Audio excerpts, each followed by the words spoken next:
Right. Morning all. Morning. Oh, I've just gone black. Oh, right. We're now live. My screen just went white then. So, morning. Let's have a look. Let's just make sure I'm there before I start anything. Yeah. Yes, we're there. We're chatting, and I'm going to leave that on there just in case any comments come through, because the last two Tune In Tuesdays, I didn't get any. I don't get any comments coming up on my screen, only on my phone. So I will check it from here. So morning all. Oh, I may be a minute or two earlier today. I'm either late or I'm never spot on 11 o'clock. Never mind. Welcome to Tune In Tuesday with Ali, with me, Ali Brown. Welcome to this morning. How is it feeling? What's the weather like at your end? Mine's a bit nippier this morning. Must admit, I've got a candle on the go, and I've got a warming fruit tea as well, so to warm me up a bit this morning. So I hope you are well and enjoying the summer, whatever summer you want to call this. Whether you're finding time for yourself if you've got the kids off from school, or whether kids are grown up like mine, you are finding time to get out there and enjoy it, or you're busy with work, or whatever it is that you want to happen is happening for you. What am I talking about this morning? Talking about two conversations that I've had. One in person, and I've put it in here as well, and one that I've been involved in a discussion in another Facebook group. So the first one I want to talk about is on about business vision dreams. Now you might look at this and go, oh God, is Ali on about this one again? I said yes, because I want to look and check on your mindset. I want to see how you're thinking. I want to see if there is a difference. I started this conversation in here yesterday, and I don't quite think I came across right what I was trying to ask for. As I said, that's probably my fault. My head was thinking it, but I wasn't explaining it verbally enough. And what I was trying to find out, I said, I'm trying to find out with the way that the Therapist on Business works and working on your business works, this is a lot to do with mindset. And I'm trying to see if there's a difference. Because when I started my business, or when I started my business, I had a vision, I had a dream, I had what I wanted the business to be. Now it has changed since then, and that should happen as you develop, as you grow, as you learn, and certainly it should do in 20 years. The business should change. Shouldn't be exactly the same as when I qualified and left college. But by the time I went through my training, even after year one, and I went and finished my training, I did a second year, but even at the end of year one, and I launched my business, through my training, through my learning, and I'm not going to put that down to the business module because that was quite pants. But through my learning, I would dream my business. I'm learning these therapies. I know I want to give it to people. So I'm thinking about what my business is going to be.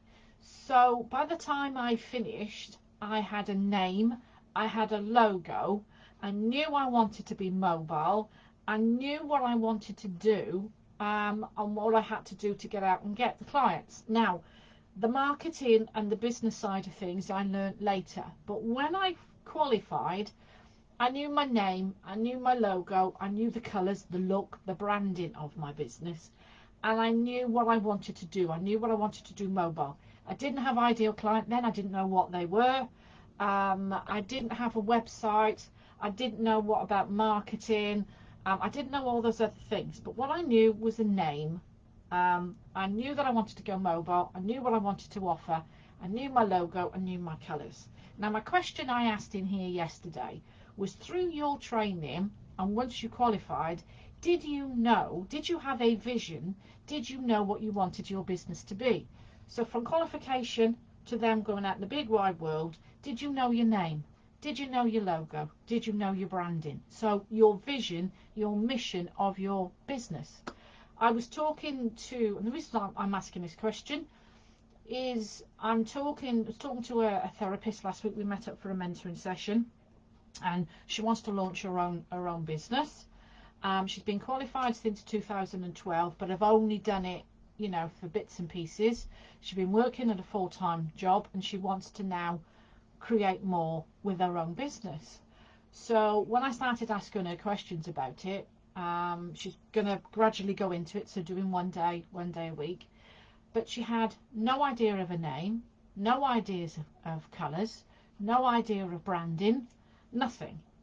Now, to me, and again, that's why I want to ask others, to me, that was alarm bells, because did she have the mindset to then put her business in place?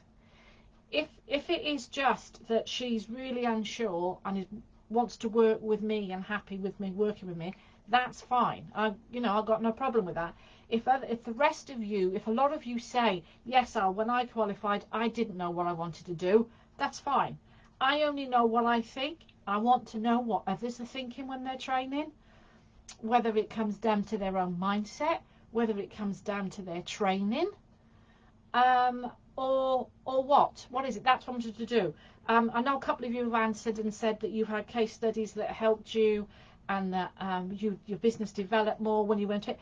And yes, that I understand that does happen and should happen when you're in business. But when you go to day one on your launch day, even before launch day, because I've said to this therapist that we'll put it in place and give it 3 months to put it together, because we are starting from scratch. She's got the qualifications, but she hasn't got anything else, so we are literally starting from scratch. So I don't want to put overwhelm on her. So 3 months, that's what we normally say, 90-day planning to get the business in place. But we're having to look right from the start, so no business, no nothing. And that's what I was trying, my question was trying to find from you yesterday. And I'm happy for more comments and posts to be put onto that post rest of this week. Did you have it in place once you qualified and got your qualification and you left college? Did you know name, colour, logo, what you wanted to do? Or you were starting right from when you qualified to try and put it all together? That's just my question. So that's my first question out to you today, my first chat, my conversation. Happy for you to post in here. Happy for you to add comments to my question yesterday. I'd love to know your thoughts, because I really want to find out whether it's mindset.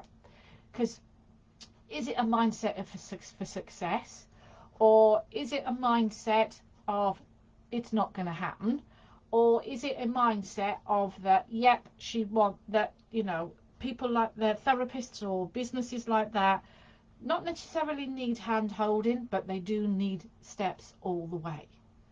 Okay, so that's my first question, and I'd love your thoughts on that. And my second one is a conversation that was happening in a therapist's group the other day, that another therapist was all her marketing was done on Facebook, which again, I've mentioned this loads of times, and I actually got a troll. I've only ever had one troll on my posts, on my Facebook lives. And that's when I was doing them live on my page. I only had one troll once, and they come on to me and they said that I didn't know what I was talking about, because Facebook was the best thing since sliced bread, and it's the only marketing that they do and it works. Should do. But what happens if you get banned? What happens if you are in jail for 3 days, Facebook jail for 3 days? What happens if you get banned? What happens if your page is hacked, taken over by somebody else? All these questions, and you've got nothing else. How then do you build your business? How then do you get in touch with your clients? If you're building it just purely through Facebook, I hope there's a way that you're capturing their names and that legally for data protection, that you can get in touch with them. I always think that Facebook or social media or any other marketing platform shouldn't be the one way. If your business is purely built successfully on word of mouth, that's fine. But do you have a website? Do you have something else that people can go to and check you out if you haven't? If you haven't and it still works for you, that's fine. You've got to do what's good for you. But businesses should have I'm not going to say multiple, but 3 to 5 marketing pillars. And I'm not saying consistently, no, not that word. I said that you shouldn't be working on them all the time, but they should have a presence. Not that you're posting in, say, Facebook once a month, etc., because then nobody's going to see it. But to have a consistency, because again, I've had academy members in the past, and they've said their recommendations and whatever is their business, and then once the recommendations stop, they've then got no marketing pillars in place to carry it on for them. So again, that's where I'm coming from on that one. But this lady was wanting to get into the corporate world. She wants to go and therapist wants to go into the businesses and provide well-being days, well-being workshops. I used to do that years ago. Probably in my first couple of years, I used to do it. I used to do corporate well-being and go in there and do afternoons or days, providing therapies. And she said, well, I'm not getting much from Facebook. You're not going to, because corporates are not on Facebook. Businesses are, but not many businesses are looking for other businesses. People personally are on Facebook looking for other things, but not as a business.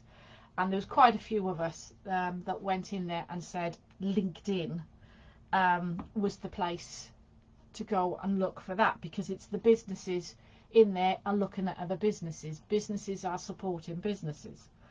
So LinkedIn is one way of getting the contacts and things in there.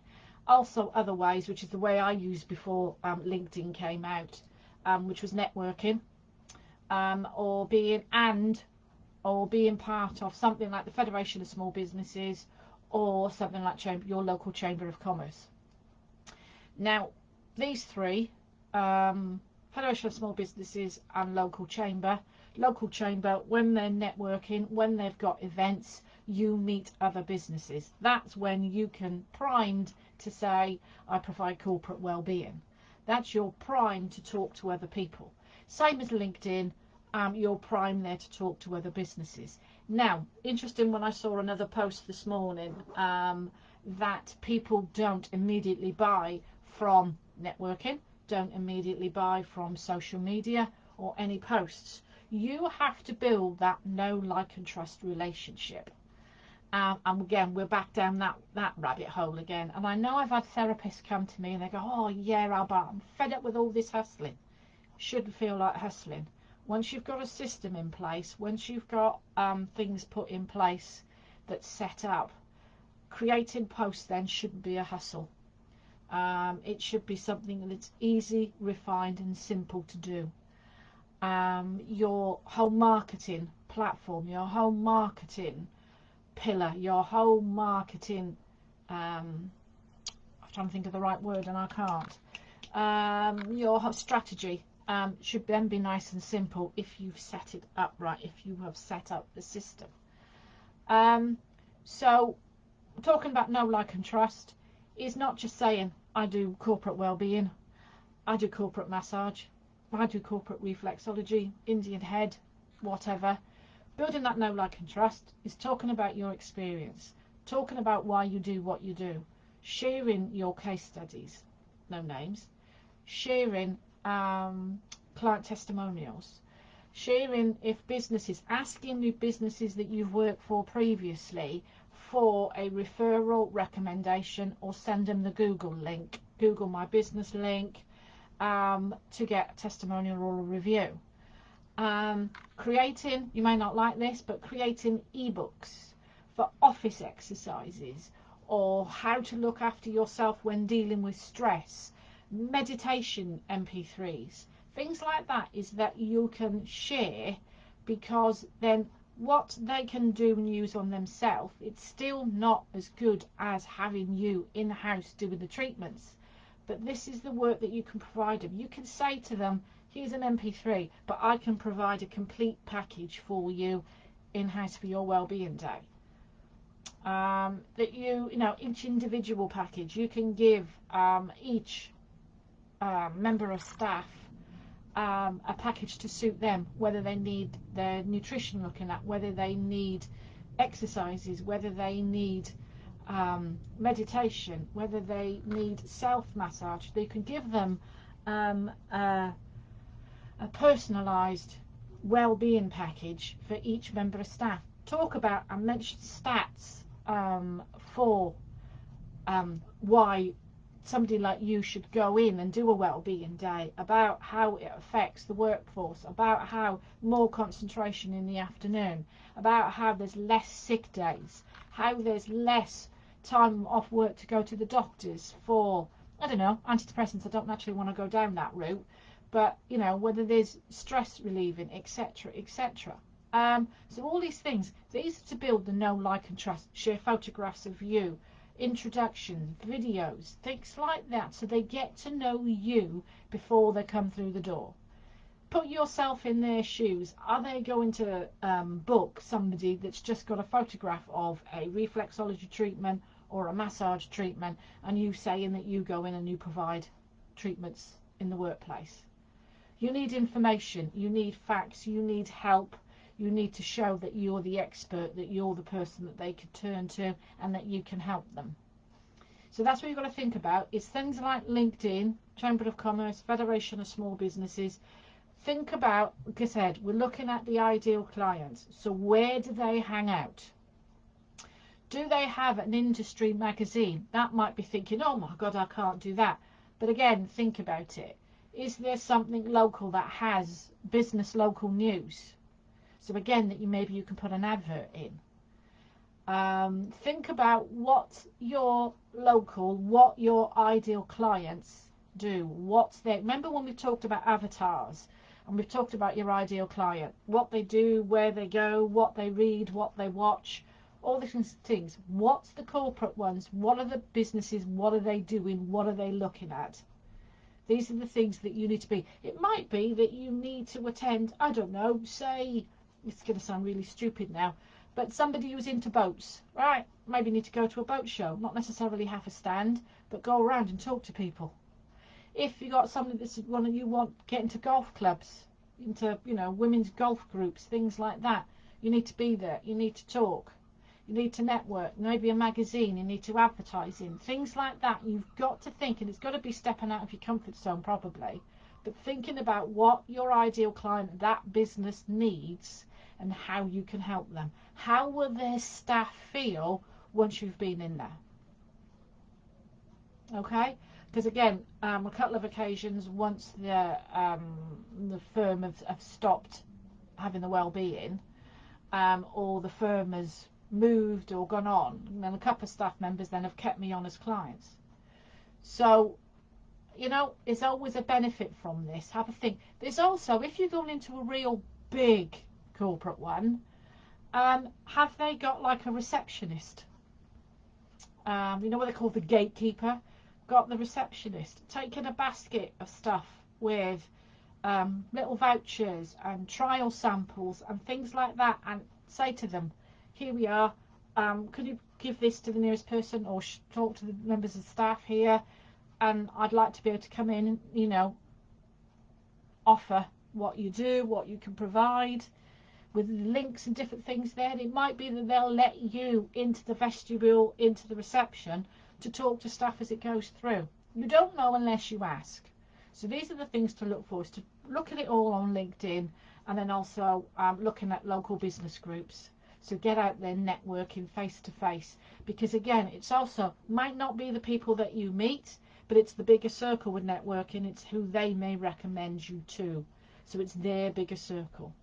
So always have a think of that. So that's today's subject, two subjects in one Tune In Tuesday. That's what's been going on with my week. Is that what's the mindset while you're training for what you have for your business, and if your ideal client is corporate work, what marketing, where do you go to look for that corporate work? What do you have to do? So if you're watching this on replay, yeah, if you're watching this, I'm seeing any comments come up, but if you're watching on replay, do let me know what your thoughts are on this. Have you done corporate work yourself in the past? What's worked for you? What hasn't? Have you found it successful? Did you give up? Yeah, love to know your thoughts. Please just hashtag replay and let me know your thoughts. But thank you very much for that's it for Tune In Tuesday, and I will catch up with you again next week. Bye bye for now.